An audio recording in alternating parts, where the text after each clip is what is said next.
Agad idineploy ng Philippine Navy ang mga water asset nito para kumpirmahin ang ulat na may Chinese research vessel na umaaligid umano malapit sa Palawan. Ayon sa Philippine Navy, idineploy sa lugar ang isang Coast Guard vessel at 3 barko ng Navy, subalit hindi na umano nila naabutan ang sinasabing barko ng China. Yes, there were reports. It was monitored by Western Command. They sent a Coast Guard and 3 Navy ships to check on the reported presence of this research vessel. It so happened when they got to the vicinity, the research vessel was not there anymore. Our tracking is it exited southwest direction from the last reported position. Samantala, muli na namang tumaas ang bilang ng mga barko ng China sa West Philippine Sea.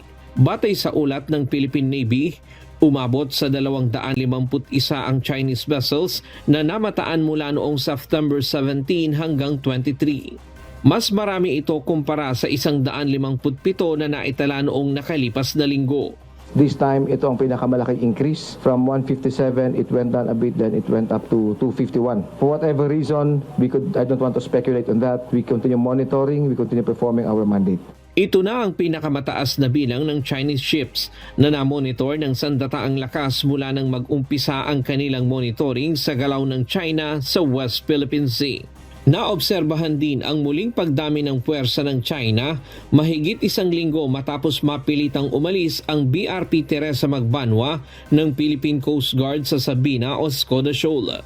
Ayon kay Rear Admiral Roy Vincent Trinidad, tagapagsalita ng Philippine Navy sa isyu ng West Philippine Sea, bukod sa nakalipas na sama ng panahon sa lugar, posibleng dahilan din ng mas maraming Chinese vessel ang kasalukuyang sitwasyon sa West Philippine Sea.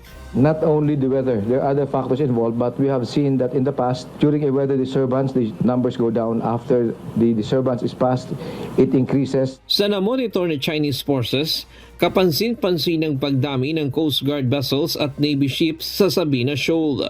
Dumami rin ang Chinese Maritime Militia vessels sa Ayungin Shoal, Julian Pilipirip at Iroquois Reef. Ito na ang ikatlong pagkakataon ngayong taon na umabot sa mahigit 200 ang barko ng China. It's the first time we have monitored that number close to Sabina Shoal. The number 11 warships is in Sabina Shoal, 16 Coast Guard and 55 Maritime Militia.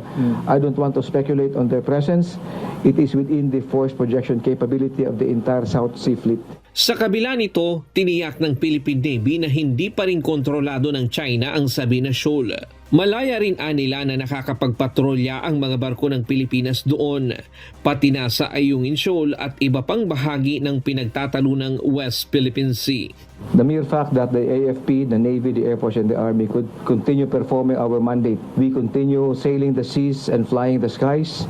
Not only the AFP but also the other government agencies, it only indicates that nobody has control of that vast expanse of water in the South China Sea. Iniulat din ng Philippine Navy na dumating na sa bansa noong 1 linggo ang 2 pa nitong bagong fast attack interdiction craft missile platform mula sa Israel. Pandagdag ito sa 6 na fast attack crafts ng Philippine Navy na ginagamit sa high-speed operations.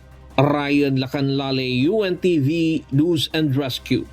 Diyos ang aming sandigan, serbisyo publiko ang aming pinahahalagahan.